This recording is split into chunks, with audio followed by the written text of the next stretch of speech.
go out to you for the loss of your son, which I cannot imagine the pain that you continue to feel. It's been nearly 3 months since your son was killed. Just take us back to October 12th, if you will. What was your son doing that day? How did you learn about what happened? That day he woke up. He told me that he wasn't feeling good. He went back in his room. I was cooking, so I went in the kitchen. I didn't even know he went outside that day. Like, less than 10 minutes later, the neighbors came banging on the door saying that Sinzea got shot. And they took Sinzea to the hospital. And they told me that he was shot in the chest, which I only thought at that time he was shot in the chest. They told me that they was trying to get his heart to restart for 20 minutes. And then they came back and got me, my mom, my 2 sisters. We went in there. As soon as we went in, they called time of death, and that was at 6:26. DeJuan, Columbus police are investigating, but they say that they are still waiting for key ballistic evidence nearly 3 months later. Why do you think that it's taken this long?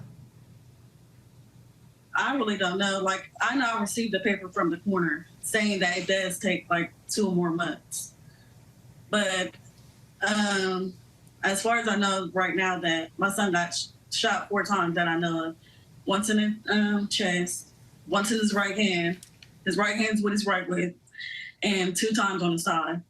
So even if Craig is trying to play self-defense, he shot my son in his right hand for sure. So that means my son had his hands up.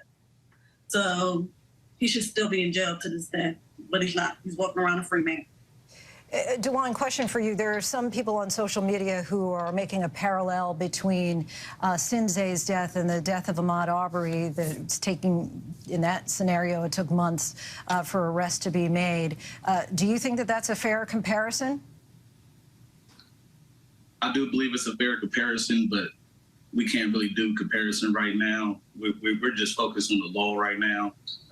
Craig Butler, he was the one that was not allowed to have firearms. Craig Butler was the one that opened fire in the school zone that almost hit multiple people. Craig Butler was the one that fled the scene. Craig Butler was the one that had to get apprehended by SWAT. And then it changed off of his self-defense. When we have people in the community, from us just coming out here talking to people, we found witnesses that seen it, that said Sinzea didn't have a gun, that Craig had the gun.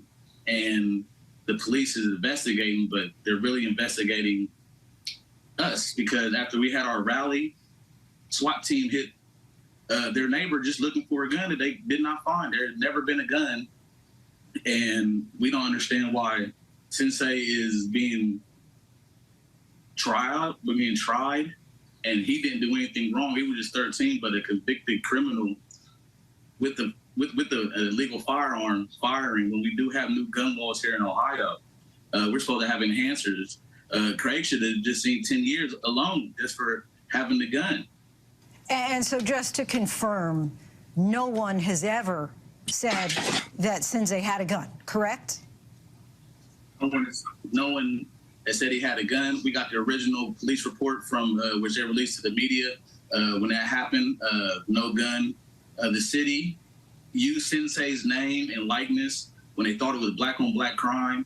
But when they found out it was Craig that killed him, it was been complete silence. We haven't heard from anyone on any type of policy. I'm just a community activist. I came over here to make sure that she was okay from her losing her son. Megan, Craig Butler, as we've just been discussing, is currently a free man. From your perspective as a mother, how difficult is it to know that the man who's accused of allegedly killing your son, that he's walking free, living still in the community? I'm very frustrated, because I know if it was the other way around, if Craig was a black man and my child was white, that black man would be in jail and my son would have justice. Or if Sinzea would have killed Craig, my 13-year-old son would still be in jail. And the fact that he's just walking around living his life, want to go see his 10 kids. In the same neighborhood, right? Yeah, he lived, yeah. Right. We can look out the window and see their home. Yeah. If police and authorities in Columbus are watching our report tonight, Megan, what is your message to the police? I need justice for my son. My son is no longer here. I'm going to continue to talk, and I will be his voice until he gets justice. We have demands for that. First off, we would like the immediate arrest of Craig Butler. That's it, like for real. And number two is Gary Tyack in his office. We would like them replaced because they're not doing their job. The third is an apology from the city for us having to come out here and do this when it's their duty and their elected official capacity to do these things for us. And the final one is the DOJ to come into Columbus, Ohio to investigate the patterns of practice of the Columbus Police Department and our judiciary. Well, what have police said to you? How are they defending that they have not arrested him at this point? Silence. Yeah.